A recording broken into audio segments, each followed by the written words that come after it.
আন্তর্জাতিক জাতিসংঘ শান্তিরক্ষী দিবস আজ। আমরা জানি এই দিনটিতে জাতিসংঘের শান্তিরক্ষা কার্যক্রমে অংশগ্রহণকারী দেশগুলোর শান্তিরক্ষীদের অসামান্য অবদানকে শ্রদ্ধার সঙ্গে স্মরণ করা হয়। আন্তর্জাতিক শান্তিরক্ষী দিবস 2024 উপলক্ষে বিজয় টিভির এই বিশেষ আয়োজনে আপনাদের সবাইকে স্বাগত জানাচ্ছি। আমি কাজী সাইদ। আমাদের সঙ্গে দুজন সম্মানিত অতিথি রয়েছেন। আমাদের সঙ্গে রয়েছেন মেজর জেনারেল অবসরপ্রাপ্ত ইবনে ফজল শাইখুজ্জামান। জি, আসসালামু আলাইকুম। এবং আমার বাইরে রয়েছেন barrister Prashant Bhushan Barua. Thank you. আপনাদের দুজনকে আমাদের অনুষ্ঠানে স্বাগত জানাচ্ছি। আমরা আজকে এই শান্তিরক্ষী দিবসে শান্তি রক্ষায় বাংলাদেশের যারা নিয়োজিত রয়েছেন তাদের সম্পর্কে একটু আলোচনা করতে চাই। প্রথমে আমি জেনারেল শাইখ আপনার কাছে আসতে চাই। আপনার কাছে জানতে চাইব ইতিহাসটা যদি খুব সংক্ষেপে আমাদের একটু বলেন যে 1988 থেকে 2024 জাতিসংঘ শান্তিরক্ষী মিশনে বাংলাদেশের অবস্থান কিভাবে ক্রমান্বয়ে সুদৃঢ় হলো। স্পেশালি শান্তিরক্ষী বা পিসকিপিংয়ের ইতিহাস তো 75 বছর বয়সী। বাট আমরা যদি বাংলাদেশের কথা বলি তাহলে এটা 1988 সাল, যেখানে আমরা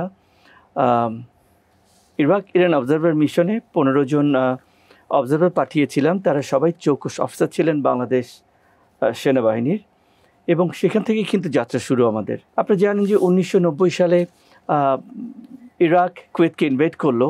তার প্রেক্ষিতে তখন আপনার যে কোয়ালিশন ফোর্স গঠন করা হয়, সেখানে বাংলাদেশ বড় একটা কন্টিনজেন্ট কন্ট্রিবিউট করে 2-3টা ইউনিটের। যখন গালফ ওয়ারটা শেষ হয়ে যায় এবং কুয়েত তার স্বাধীনতা ফিরে পায়, তখন অপারেশন কুয়েত পুনর্গঠন নামে একটা অপারেশন, যেটা বর্তমান অবধি চলমান আছে, এবং ওই সময় যত মাইন ছিল সেগুলো গ্র্যাজুয়ালি বা অন্যান্য যেসব ছিল সেগুলো তারা ক্লিয়ার করে। ইউনিমক যে ইনিশিয়াল যে মিশনে 15 জন অবজারভার, তাদের অসাধারণ কর্মদক্ষতা, এই যে আপনার একটা বড় যুদ্ধ যেখানে বাংলাদেশের অংশগ্রহণ কিংবা অপারেশন কুয়েত পুনর্গঠনে, সব ক্ষেত্রে আমাদের বাংলাদেশের জন্য একটা আস্থার অবস্থান তৈরি করে। আমাদের ইভেন্ট মিশনে কিন্তু প্রথম থেকে শুধুমাত্র অবজারভার মিশন বা আমাদের যেটাকে বলে যে আপনার কনফ্লিক্ট প্রিভেনশন, এই জাতীয় একটা রোলে থাকতো। সেখানে আপনার খুব বড় মাপের কোনো মিলিটারি ইনভলভমেন্ট ছিল না। কিন্তু সময়ের সাথে সাথে কিন্তু আমাদের এই রোলগুলো পাল্টেছে, যে কারণে আমরা দেখি যে 90 দশকের শেষের দিক থেকে আপনার ওয়ার্ল্ড ওয়াইড এই শান্তিরক্ষী মিশনের ইনভলভমেন্ট অনেক বেড়ে যায়। আর আমাদের সেই আস্থার অবস্থান থেকে আমরা এমন একটা লিফট তখন পাই যে তখন সিয়েরা লিওন থেকে শুরু করে অন্যান্য প্রত্যেকটা মিশনে আমাদের বাল্ক ট্রুপস ডিপ্লয়েড হওয়া শুরু করে, এবং ওখানেই আমাদের যাত্রা শুরু। এবং সেই 90 দশকের শেষের থেকে আজ 2024 পর্যন্ত আমাদের কর্মকাণ্ড, আমাদের প্রফেশনালিজম বা পেশাদারিত্ব এবং আমাদের মূল্যবোধ সব কিছু মিলেই এমন একটা আস্থার অবস্থান তৈরি হয়েছে যে প্রত্যেকটা ইভেন্ট মিশনের ক্ষেত্রে আমরা অত্যন্ত সমাদৃত, এবং আমরা কিন্তু বিশ্বের মধ্যে সবচেয়ে বেশি শান্তিরক্ষী প্রেরণকারী দেশ হিসেবে পরিচিত, এবং এখন পর্যন্ত সেই অবস্থানটা ধরে রেখেছি। চমৎকার। আসবো আপনার কাছে। আমরা একটু প্রশান্ত দা আপনার কাছে আসতে চাই। আপনার কাছে একটু ভিন্ন রকম বিষয়ে জানতে চাইব। ভিনদেশি একটি টেলিভিশন ডয়েচে ভেলে DW, এটা নিয়ে গত 21শে মে বাংলাদেশ সেনাবাহিনী এবং র্যাবকে নিয়ে উদ্দেশ্য প্রণোদিতভাবে একটি প্রতিবেদন প্রকাশ করে।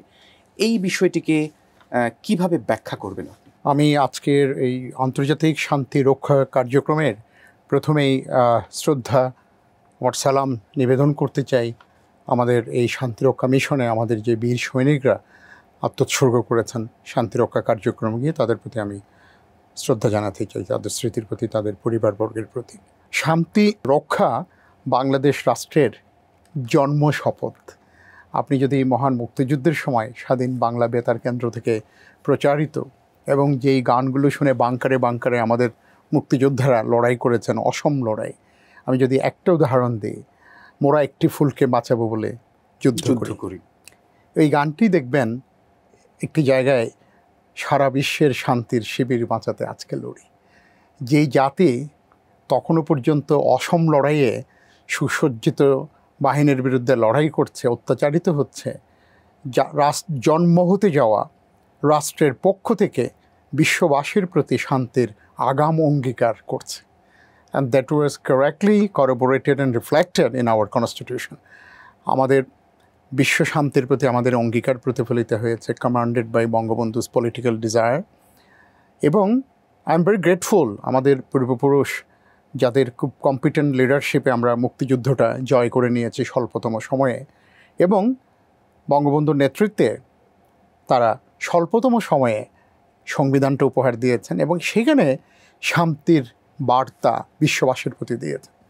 ডয়েচে ওয়েলের যে সো কল্ড ডকুমেন্টারির কথা বলছেন, দেখুন আমাদের দেশের কেউ কেউ লড়াইটা বাংলাদেশ ভার্সাস তাদের মধ্যে নিয়ে গেছেন।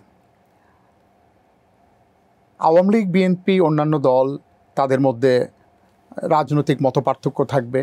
কনজারভেটিভ পার্টি, লেবার পার্টির মধ্যেও থাকে, ডেমোক্রেট এবং রিপাবলিকানদের মধ্যেও থাকে, আওয়ামী লীগ বিএনপির মধ্যেও থাকতে পারে। তো লড়াইটা কখনো বাংলাদেশ ভার্সাস বিএনপি হওয়া ঠিক নয়। আপনার মনে আছে যখন সিনেটররা স্বাক্ষর করলেন, শেষ লাইনে বলল বাংলাদেশ সেনাবাহিনীকে সাময়িক সময়ের জন্য হলো শান্তিরক্ষা মিশন থেকে বিরত রাখা হোক, শব্দটি বলেছেন। তখন বিএনপির মহাসচিব বললেন আমাদের সাথে তাদের কথা মিলে গেছে।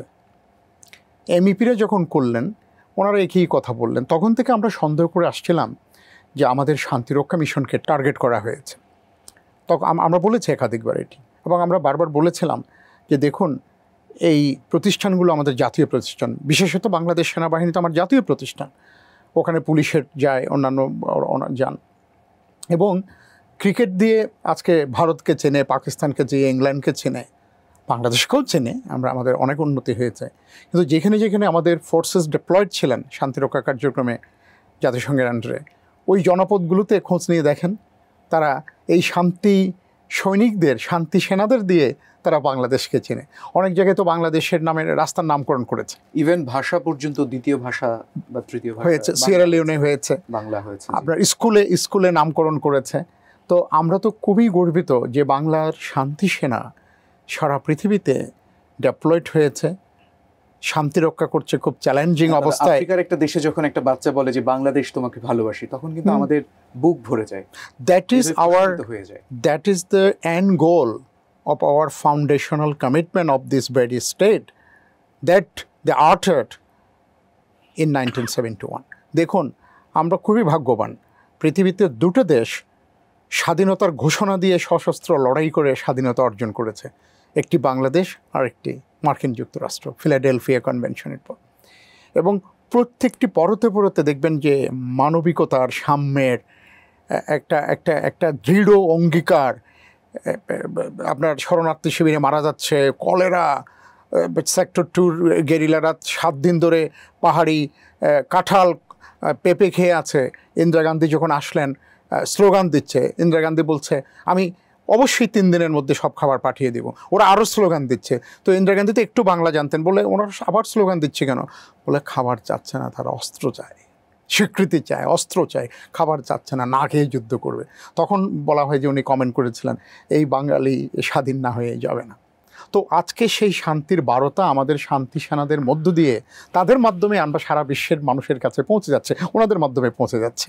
তো আজকে সেখানে আপনি লক্ষ্য করে দেখবেন তাদেরকে টার্গেট করা হয়েছে বাংলাদেশের ন্যাশনাল কম্পিটেন্স অ্যান্ড ইন্টারন্যাশনাল কমিটমেন্টকে আন্ডারমাইন, হিন্ডার করার জন্য এবং তাদের মনোবলে একটু চির ধরানোর জন্য। কিন্তু আমি নিশ্চিতভাবে জানি, ওনারাও সবাই জানেন, আমরা ওয়ারিয়র, আমরা লড়াকু জাতি। আমরা খালি হাতে লড়াই করে সশস্ত্র যোদ্ধা বাহিনীকে আমরা হারিয়ে দিয়েছি। সেই তিতুমির, হাজী শরীয়ত থেকে বাঁশের কেল্লা, কামানের বিরুদ্ধে বাঁশের কেল্লা, সূর্য সেন, সূর্য অস্ত যেত না, চট্টগ্রাম 3 দিন স্বাধীন ছিল। তো আমার মনে হয় আমাদের একটু গুছিয়ে উঠতে হবে। মার খেলে বাঙালি জাতি আসলে দাঁড়াই যায়। তো আমাদেরকে যতই প্রেশার দেবেন, মার দেবেন, অপমান করবেন, আমরা কিন্তু 71-এর চেতনায় সবাই আবার ঐক্যবদ্ধ হয়ে যাব। এবং মাঝে মধ্যে কিছু প্রেশার বোধহয় দরকারও আছে, আমরা যাতে আমাদের নিজেদেরকে চিনতে পারি এবং অন্যদেরকে চেনাতে পারি। জি, অনেক ধন্যবাদ আপনাকে। প্রিয় দর্শক, আন্তর্জাতিক জাতিসংঘ শান্তিরক্ষী দিবস 2024-এর বিশেষ আয়োজনে আমরা বিরতিতে যাচ্ছি, সঙ্গেই থাকুন, একটু পরেই ফিরব।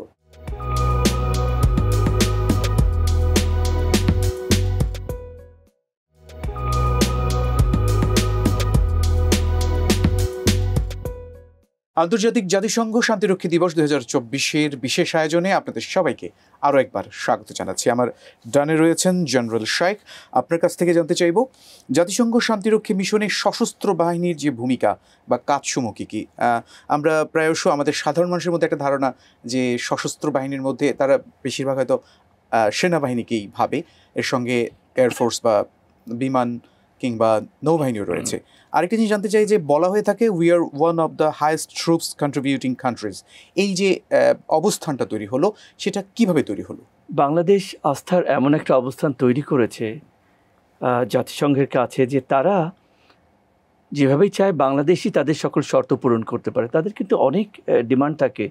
প্রত্যেকটা ইউনিট যাওয়ার আগে কিন্তু এখানে আপনার নেগোসিয়েশন হয়, মডারেশন হয়, তারপরে তাদের এবং আমাদের চাহিদাগুলোতে মিললে ওই জিনিসগুলো যদি আমরা কমিট করি বা দিতে পারি, শুধুমাত্র তখনই আমরা ফিল্ডে ডিপ্লয় হওয়ার মতো আপনার অনুমোদনটা লাভ করি। আমরা হায়েস্ট ট্রুপস কন্ট্রিবিউটিং কান্ট্রি, এই অনুমোদনটা কিন্তু আমরা বরাবর পেয়েই আসছি। আমি যদি আপনার 2010 থেকে 2023 পর্যন্ত ধরি, তাহলে দেখা যাচ্ছে যে আমরা এর মধ্যে 7 বারই ছিলাম নাম্বার 1 ট্রুপস কন্ট্রিবিউটিং কান্ট্রি, 6 বার ছিলাম আপনার second highest troops contributing country. এখানে কিন্তু একদম ফার্স্ট যে হতে হবে এটা কিন্তু ক্রাইটেরিয়া না। কথা হচ্ছে যে আমরা সবচেয়ে বেশি দিচ্ছি কিনা, বিকজ একদম ফার্স্ট বা সেকেন্ড হওয়া হচ্ছে ম্যাটার অফ লাক। অনেক সময় ড্রডাউন হয়ে যায়, চলে আসে, ওই মুহূর্তের জন্য কমে যায়, আবার নতুন ইউনিট যায়, এরকম হতে থাকে। মূলত আমাদের পেশাগত যে উৎসর্গতা, সেটাই আমাদেরকে এখানে সবচেয়ে বেশি কন্ট্রিবিউট করেছে টু অ্যাচিভ দ্যাট পজিশন। আপনি যখন শান্তিরক্ষী বলবেন, তখন কিন্তু আপনাকে সশস্ত্র বাহিনী এবং বাংলাদেশ পুলিশ, এই 4টা এন্টিটিকে একসাথে নিয়ে আপনাকে বলতে হবে। সামগ্রিকভাবেই আমরা আপনার নেভি, আপনার বাংলাদেশ নৌবাহিনী, বিমান বাহিনী, পুলিশ এবং আপনার বাংলাদেশ সেনাবাহিনী, এই 4টা বাহিনীর সমন্বয় কিন্তু ত্রিমাত্রিক যে বিষয়টা আছে সেটা অর্জন করেছি। এবং আপনি যদি আমাদের কমিটমেন্টের কথা চিন্তা করেন, যেমন আমাদের ইউনিটগুলোর মধ্যে যদি সামরিক বাহিনী বলি, তাহলে এতে তো আপনার অনেক ক্ষেত্রে পিস কিপিংও আছে, অনেক ক্ষেত্রে পিস এনফোর্সমেন্টও আছে। সেই ক্ষেত্রে ইউনিটগুলো কিন্তু আপনার মেকানাইজড ইনফ্যান্ট্রি ইউনিট যায়, যারা এপিসির মাধ্যমেই সম্মুখ সমরে অংশগ্রহণ করে। ওখানে আপনার যেটাকে বলা হয় যে আপনার স্পেশাল ইউনিটও ওখানে কিন্তু থাকে এবং কুইক রিয়াকশন ফোর্সও থাকে। এছাড়া ওখানে ইঞ্জিনিয়ার কন্টিনজেন্ট থাকে, যারা বিভিন্ন যুদ্ধকাল এবং যুদ্ধ বা কনফ্লিক্ট পরবর্তী সময়ে বেশ কাজ করতে পারে। ওখানে মেডিকেল ইউনিট থাকে, অত্যন্ত জরুরি একটা জিনিস। সিগন্যালস কিংবা যে সকল এলিমেন্ট ইন্ডিপেন্ডেন্টলি কাজ করার দরকার, সব এলিমেন্টই কিন্তু একসাথে থাকে। সাম্প্রতিক সময়ে আমাদের বাংলাদেশ সেনাবাহিনী কিন্তু একটা আর্মড হেলিকপ্টার ইউনিট ডিপ্লয় করেছে এবং বাংলাদেশ সেনাবাহিনীর কাছে এখন একটা এয়ার ট্রান্সপোর্টেশন ইউনিটের চাহিদা ইউএনএ রয়ে গেছে।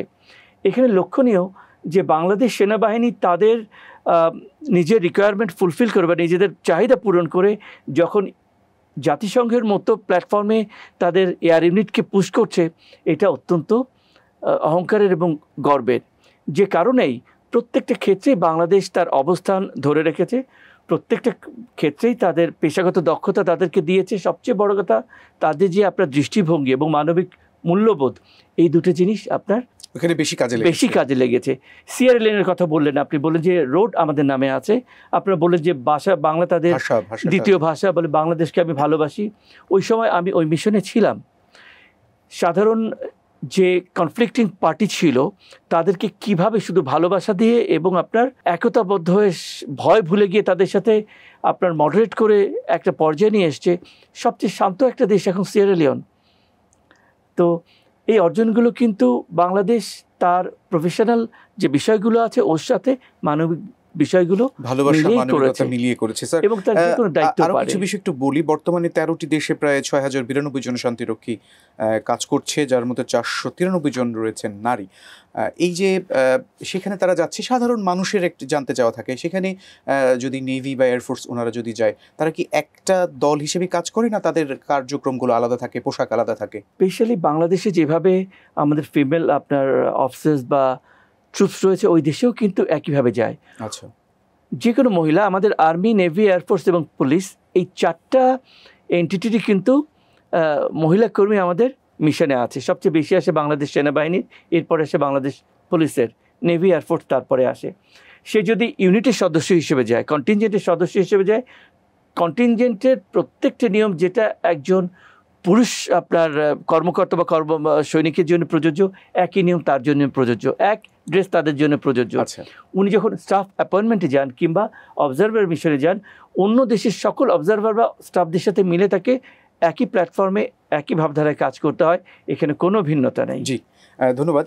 আরেকটি বিষয়, সেটা হচ্ছে যে রোবাস্ট পিসকিপিং, এই বিষয়টা যদি আমাদের একটু বলতেন। দেখেন, সময়ের সাথে আপনার খেয়াল আছে বোধহয় যে সোমালিয়াতে যখন ইউএনের ডিপ্লয়মেন্ট হলো 90 দশকের শুরুতে, তখন কিন্তু সোমালিয়াতে তারা টিকতে পারেনি। দে হ্যাড বিন তারা ওই দেশের লোকজন কিন্তু অত্যন্ত আপনার আক্রমণাত্মক ছিল এবং এক পর্যায়ে ইউএন ট্রুথকে সরে আসতে হয় ওখান থেকে। একই জিনিসের পুনরাবৃত্তি হয়েছিল কিন্তু রাওয়ান্ডাতে। তো একটা পর্যায়ে বোঝা গেল যে শুধুমাত্র আপনার মডারেশন, নেগোসিয়েশন এইগুলোতে কাজ হবে না, যদি দরকার পড়ে তাহলে আপনাকে ফোর্স অ্যাপ্লাই করতে হবে। তো এই জন্যই আপনার চ্যাপ্টার 7 এইটা বলছে রোবাস্ট পিসকিপিংয়ের কথা। রোবাস্ট পিসকিপিংয়ের মানে হচ্ছে যে আপনি মিলিটারি ফোর্স ইউজ করবেন, কিন্তু তার জন্য আপনার ইউএন সিকিউরিটি কাউন্সিলের কনসেন্ট বা ম্যান্ডেট লাগবে। যে দেশে আপনি অপারেট করবেন সে হোস্ট নেশনের পারমিশন লাগবে। সেখানে যদি হোস্ট নেশন এক্সিস্ট না করে তাহলে যে দুই বিবাদমান গ্রুপ আছে তাদের করতে হবে, এবং ইউএন ম্যান্ডেটের আওতায় আপনাকে সেখানে যেতে হবে, এবং আপনি ট্যাকটিক্যাল মিশনগুলো নিতে পারবেন। অর্থাৎ যেভাবে একটা যুদ্ধের মধ্যে আপনি প্রত্যেকটা এলাকায় ছড়িয়ে পড়েন, ওইভাবে আপনার ছড়িয়ে পড়ার সক্ষমতা থাকবে, এবং আপনার একটা মিশন থাকবে, এবং আপনার একটা এন্ড স্টেট থাকবে, যেভাবে যুদ্ধে আপনার হয়ে থাকে। তাকে ঠিক ওইভাবে করে পুরো জিনিসটা আদায় করে নিয়ে আসতে হবে। এবং এখন কিন্তু আপনার রোবাস্ট পিসকিপিং বা পিস এনফোর্সমেন্টটা অনেক বেশি ভিভিড। আপনারা দেখেন মালিতে যদি দেখেন, সেন্ট্রাল আফ্রিকান রিপাবলিকে যদি দেখেন, ওখানে কিন্তু আপনার ফোর্স অ্যাপ্লাই করা ছাড়া কিন্তু কাজ হচ্ছে না, কিংবা ওখানে আমরা যারা কাজ করছি তারা কিন্তু খুব ফ্রিকুয়েন্টলি আপনার বিভিন্ন ধ্বংসাত্মক কার্যকলাপের শিকার হচ্ছে। মালি, সেন্ট্রাল আফ্রিকান রিপাবলিকে আপনি জানেন, এবং প্রত্যেকটা মিশনের নাম কিন্তু ওর উপর ভিত্তি করেই হয়।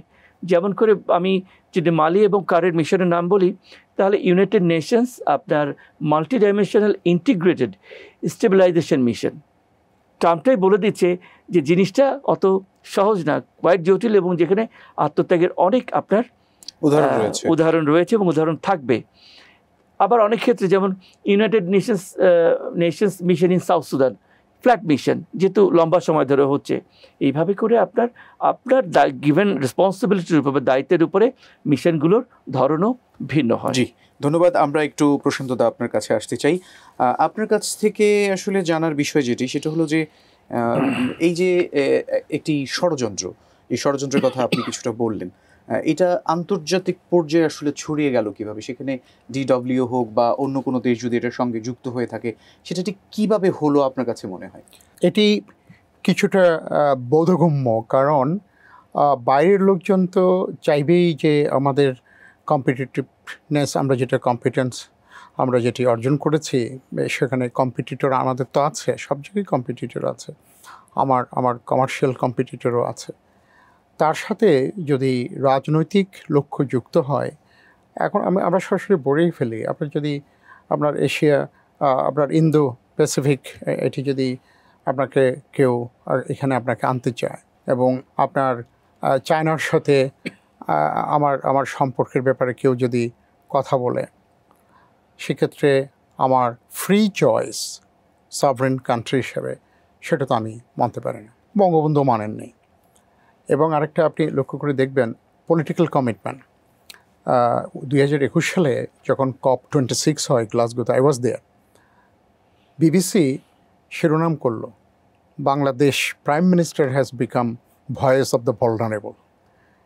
এর আগেও তিনি she land her voice for piece, যখন ভারত পাকিস্তানের মধ্যে একটা উত্তেজনা হয়ে আসছিল ওনার আগের টার্মে, উনি সেখানেও উনি বলেছেন যে there is no common enemy in South Asia other than poverty. উনি বারবার এটি বলেছেন। নিজে স্বয়ং উদ্যোগী হয়ে পার্বত্য চট্টগ্রামে শান্তি চুক্তি করলেন, অস্ত্র সমর্পণ নিলেন নিজে। এবং আজকে শান্তির তো অনেকগুলো কম্পোনেন্ট আছে, এর মধ্যে তো ক্লাইমেট অ্যাডাপ্টেশনও আছে। সেখানে অগ্রণী ভূমিকা রাখলেন। সর্বশেষ ইউক্রেন রাশিয়া ইউক্রেন যুদ্ধে একেবারে প্রথম প্রহরেই উনি বললেন, war is not answer to any question, any problem, they are the sources বললেন। এবং গাজায় আপনি দেখবেন যে প্রথম প্রহর থেকেই অনেক বড় বৃহৎ শক্তি নাখোশ হবে সেটি উনি বিবেচনা না করে উনি সাম্য, মৈত্রী, মানবিক পৃথিবীর যে কমিটমেন্ট বাংলাদেশের, সেটার জন্য উনি বারবার উচ্চকণ্ঠ হয়েছেন। আমরা এটা দেখেছি দাদা, যে বাংলাদেশের এই প্রথম কোনো প্রধানমন্ত্রী বলিষ্ঠ কণ্ঠে বড় বড় যারা রয়েছেন দেশ, তাদের বিভিন্ন অন্যায় কিংবা বিভিন্ন মানে খারাপ কাজের প্রতিবাদ করতে দেখেছি। উনি এই পর্যন্ত শি ওয়েন্ট এক্সট্রা মাইল। উনি বলেছেন, আটলান্টিক পার হলে কি মানবাধিকারের সংজ্ঞা আপনারা পরিবর্তন করে ফেলেন, এই কথাও উনি বলেছেন। উনি এটাও বলেছেন যে দেখুন, যে আপনার দেশে আপনাদের এখানে যেভাবে প্রফেসরদের, আজকে দেখুন আজকের সংবাদ শিরোনাম, গলা টিপে লাথি ঘোষিত আছে, গলা টিপে ধরে এই নিরস্ত্র বিক্ষোভকারীদের আমেরিকান পুলিশ নিরস্ত করার চেষ্টা করছে, পারছে না, হাঁটু দিয়ে আপনার চেপে ধরছে। আই ক্যান্ট ব্রিথ, জর্জ ফ্লয়েডের এটি দেখেছেন। তো আজকে আমরা দেখি যে আমরা ছোট দেশ, আমরা উন্নতির দিকে যাচ্ছি। ছোট্ট একটা উদাহরণ দিই, একসময় রিয়াজউদ্দিন বাজারে আর বঙ্গবাজারে আমরা বিদেশিদের ব্যবহার করা, দ্বিতীয় তৃতীয়বার ব্যবহার করা ঢোলা জামা কাপড়গুলো ছোট করে পরতাম। আজকে সারা পৃথিবীকে আমরা নতুন কাপড় পরাই। That is the difference is an ocean. Mirpur থেকে মতিঝিল আসতে 2 ঘন্টা লাগতো, এখন লাগে 18 থেকে 22 minute. That is the difference. তো এটি অনেকের হয়তো পছন্দ হতে পারে, হচ্ছে না। দেশের বাইরে অনেকের পছন্দ, বলে না যে নিজের নাক কেটে আপনার যাত্রা ভঙ্গ করতে। দেশের মধ্যে নিক্সনের সেই বিখ্যাত উক্তি বলে যে, sir we can't help him, why, he is a son of bitch. উনি বললেন, no, we should help him, he is our son of bitch. Now if some people are volunteering to fit their shoes, আমাদের দুর্ভাগ্য ছাড়া আর কি বলতে পারি। এই কারণে আমি মনে করি জাতি, ধর্ম, দল, মত নির্বিশেষে, বাঙালি বলেন, বাংলাদেশি বলেন, নো ডিফারেন্স, অন্য যারা আছেন, আমাদের যে অর্জনটা হয়েছে এই কোভিডের মধ্যেও, আপনি আইএমএফের প্রেস রিলিজটা দেখেন। আইএমএফ প্রেস রিলিজে বলল যে কোভিডের মারাত্মক অভিঘাত মোকাবেলা করে বাংলাদেশের অর্থনীতি যখন জোর কদমে আগাচ্ছে, তখনই আবার রাশিয়া ইউক্রেনের অভিঘাতটা শুরু হয়। এবং ভারতের মতো দেশে লাশ দাফনের জায়গা গঙ্গায় ফেলে দিয়েছে। আর আমরা সারা পৃথিবীতে কোভিড রেসপন্সের প্রথম 5 জনের মধ্যে আমরা ছিলাম। সো এই যে বললাম যে political leadership, commitment, competence, it does matter. আজকে এই কারণেই মাননীয় প্রধানমন্ত্রী যেভাবে তার রাষ্ট্রের সমস্ত প্রতিষ্ঠানগুলোকে, ফোর্সেসগুলো ওনারা তো করেছেন, যেভাবে নেতৃত্ব দিয়ে উনি যেভাবে যাকে ইকুইপ করা দরকার, সাবমেরিন, অনেকেই বলেছেন আমার সাবমেরিন কী দরকার, উনি অবশ্যই দরকার, যেখানে যেভাবে দরকার ফোর্সেস গোলটা যেন অ্যাচিভ হয় সেভাবে করেছেন। এটার মূল পিস ডিভিডেন্ড বলি। আজকে বাংলাদেশ সশস্ত্র বাহিনী, সেনাবাহিনী, নৌবাহিনী, আমাদের যে নেভাল অ্যাসেটগুলো আছে, পুলিশ সহ, মাননীয় প্রধানমন্ত্রীর রাজনৈতিক নেতৃত্বে আমাদের শান্তিরক্ষীরা, they remain global peace asset for Bangladesh. সারা পৃথিবীর প্রতি আমাদের উপহার এটি। দাদা, আমরা আবার একটু বিরতি থেকে ফিরে এসে আপনার কথা শুনব। প্রিয় দর্শক, আন্তর্জাতিক জাতিসংঘ শান্তিরক্ষী দিবস 2024-এর বিশেষ আয়োজনে আমরা বিরতিতে যাচ্ছি, সঙ্গেই থাকুন, একটু পরেই ফিরব।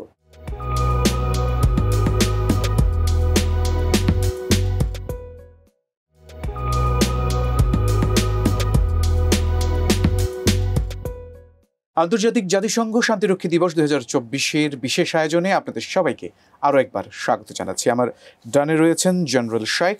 আপনার কাছ থেকে জানতে চাই, বর্তমানে 2024-এ জাতিসংঘের এই শান্তিরক্ষীর যে স্লোগান, সেটি হচ্ছে fit for the future, building better together.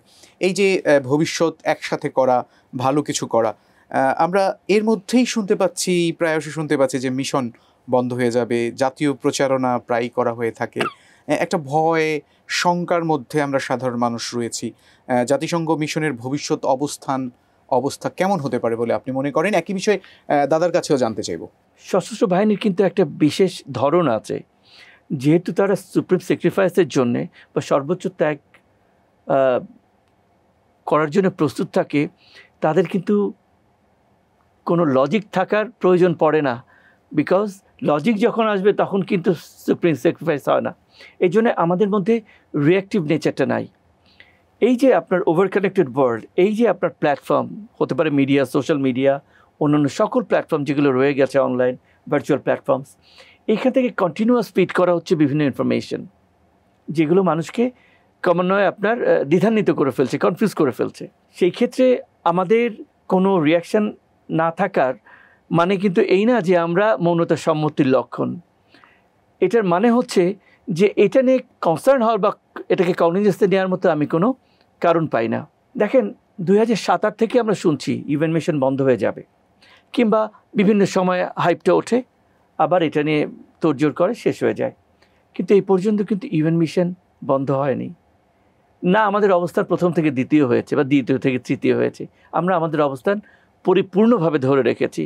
তো এটার গেলো এখন পর্যন্ত। ভবিষ্যতের জন্য বলি, যতদিন ইভেন্ট মিশন থাকবে, বাংলাদেশ যদি এইভাবে নেতৃত্ব প্রদান করে, অবশ্যম্ভাবীভাবে আমরাও একইভাবে টিকে থাকবো এবং সগৌরবে টিকে থাকব। মূলত যে জিনিসটা বাজারে হয় তা হচ্ছে যে আংশিক চিত্র প্রকাশ করে আমরা মিথ্যে কথা বলি, অথবা যখন আমরা কনভিন্স করতে ব্যর্থ হই তখন আমরা কনফিউজ করে ফেলি। এটা খুব কমন স্ট্র্যাটেজি।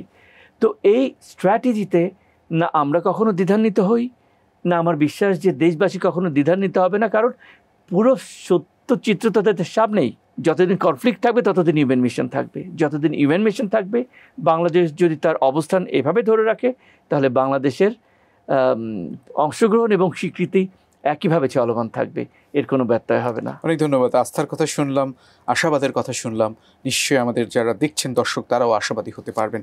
আমরা ব্যারিস্টার প্রশান্ত আপনার কাছে একই প্রশ্ন নিয়ে আসবো, একই বিষয়। সেটি হচ্ছে যে একটু ঘুরিয়ে প্রশ্নটা করি, যে এই যে জাতিসংঘের মিশনের যে অবস্থান, এটার সাথে বাংলাদেশের বৈদেশিক মুদ্রা, আমাদের যারা এর সাথে মিলিটারি যারা পার্সোনাল রয়েছেন, তাদের অর্থনৈতিক সামর্থ্য, অনেক কিছু জড়িত।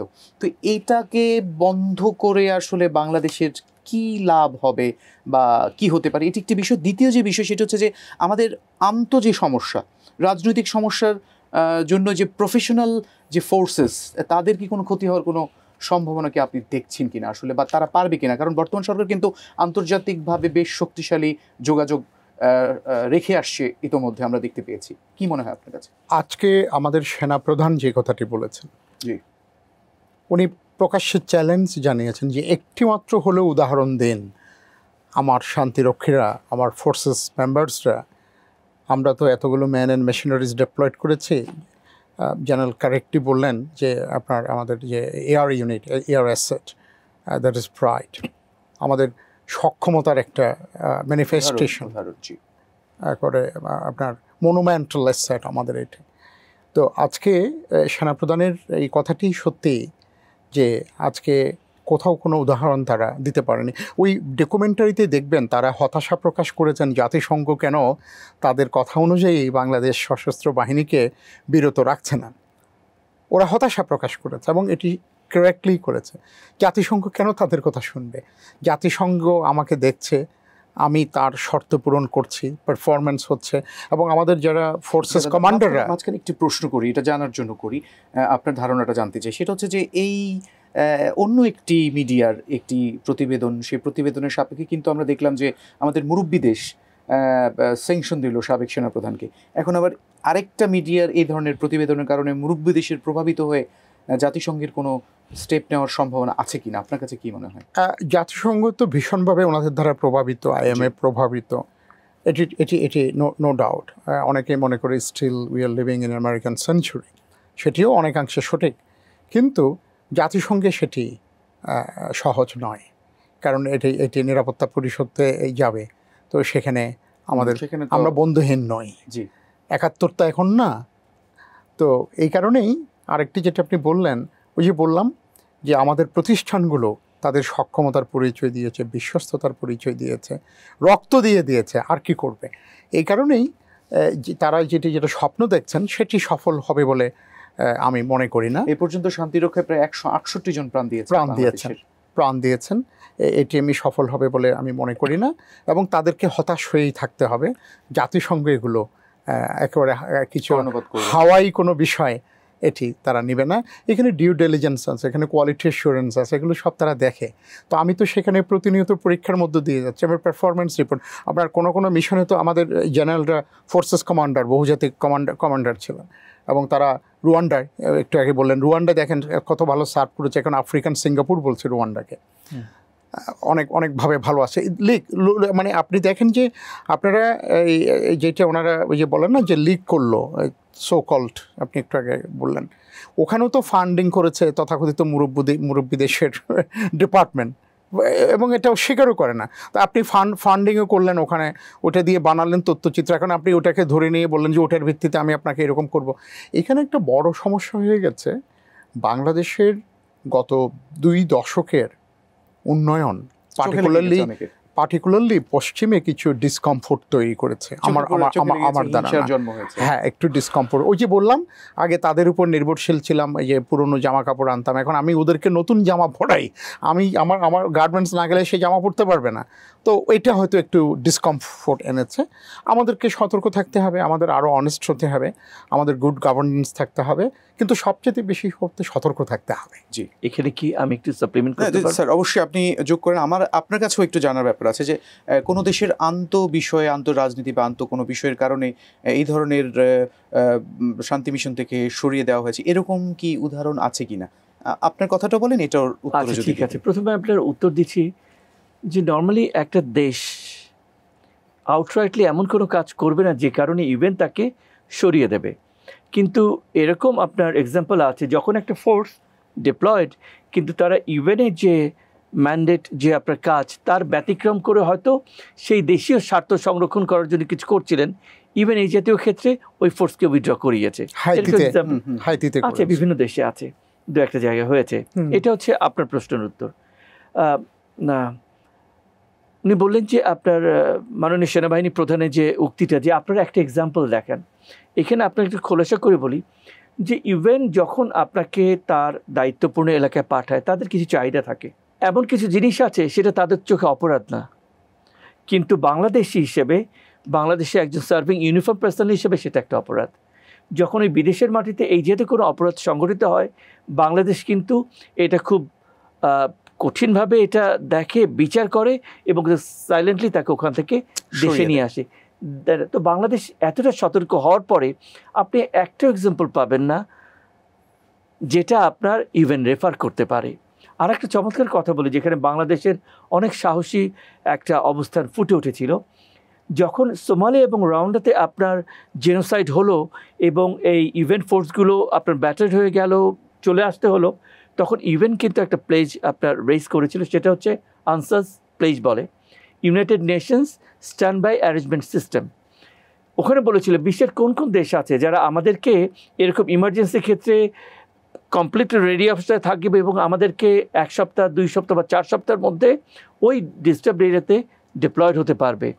বাংলাদেশ তখন খুব স্ট্রংলি সেখানে 16,000 ট্রুপসকে কমিট করেছিল অফিসিয়ালি, যে whenever there is a conflict, এরকম কোনো কনফ্লিক্ট হলে আমাদেরকে যদি বলো, আমরা প্রস্তুত আছি, আমরা তোমাদের দেওয়ার সময় অনুযায়ী আমরা ওখানে ডিপ্লয় করব। এত বড় ভরসা কিন্তু অন্য কোনো দেশ দিতে পারে না। আমাদের বেড়ে ওঠার প্রত্যেকটা ফ্যাক্টরি কিন্তু এভাবে কন্ট্রিবিউট করেছে, যে জন্যই আজকে আমাদের এই অবস্থানটা তৈরি হয়েছে। জি দাদা, শেষ অংশে কিছু বলবেন কিনা, আমরা আমাদের অনুষ্ঠান শেষ করব। আমি এটি পুনরাবৃত্তি করতে চাই এবং একই সাথে আমি পুনঃশ্রদ্ধা প্রদর্শন করতে চাই যারা শহীদ হয়েছেন, 168 জন, এবং তাদের পরিবারবর্গের প্রতি। শান্তির সংগ্রামে সাহসী হতে হয়। বাংলাদেশ শান্তির সংগ্রামে সাহসী ভূমিকা রেখেছেন। উনি বললেন যে উনি নিজেও এটাতে ছিলেন। আমরা আশা করব মাননীয় প্রধানমন্ত্রীর রাজনৈতিক নেতৃত্বে স্টেটমেন্টশিপ যেটা উনি দিয়েছেন, তার অধীনে আমাদের যে ফোর্সেস যারা ডেপ্লয়েড হচ্ছেন, ম্যান অ্যান্ড মেশিনারিজ, তারা শান্তির সংগ্রামে ভবিষ্যতে আরও সাহসী ভূমিকা পালন করে যাবেন। অনেক ধন্যবাদ স্যার। আপনি কি শেষ অংশে কিছু বলবেন কিনা? আমি একটু বলি আপনাকে, স্পেশালি যারা ইউনিফর্মধারী সশস্ত্র বাহিনীর সদস্য, তাদের মধ্যে একটা সাইকোলজিক্যাল একটা ডেভেলপমেন্ট আছে, একটা সাইকি ডেভেলপ করে। আমার কাছে আমার দেশ আর আমার সেনাবাহিনী অনেক বড় একটা জিনিস, আমার অনেক বেশিরভাগ ক্ষেত্রে আমার জীবনের চেয়েও মূল্যবান। তাদের অসম্মান অথবা তাদের ক্ষতি, এটা একজন সৈনিক কখনোই মেনে নিতে পারেই না একদম। এভাবেই তারা তৈরি। তো আমাদের অহংকার 168 জন মারা গিয়েছে, 266 জন ওন্ডেড হয়েছে, তাদের প্রতি কৃতজ্ঞতা এবং আমাদের সমস্ত সমর্থন রইল। এবং সেই সাথে নিরবিচ্ছিন্নভাবে আমাদের দায়িত্ব পালন করব, যতটুকু আত্মোৎসর্গ করতে হয় করব, কিন্তু দেশ এর অবস্থান, সশস্ত্র বাহিনীর অবস্থান বিশ্বের বুকে সবসময় আমরা সমুন্নত রাখব। এটাই আমাদের প্রতিজ্ঞা। অনেক ধন্যবাদ আপনাদের দুজনকে, আপনাদের মূল্যবান সময় থেকে আমাদেরকে সময় দিয়েছেন। আপনাকেও ধন্যবাদ। আন্তর্জাতিক জাতিসংঘ শান্তিরক্ষী দিবস 2024-এ বাংলাদেশের সশস্ত্র বাহিনী তথা বাংলাদেশের ফোর্সগুলো শান্তির বার্তা নিয়ে এগিয়ে যাক, তাদের সীমানা প্রসারিত হোক, এমন প্রত্যাশা রেখে আজকের অনুষ্ঠান শেষ করছি। সবাই ভালো থাকুন, সুস্থ থাকুন, বিজয় টিভির সঙ্গে থাকুন।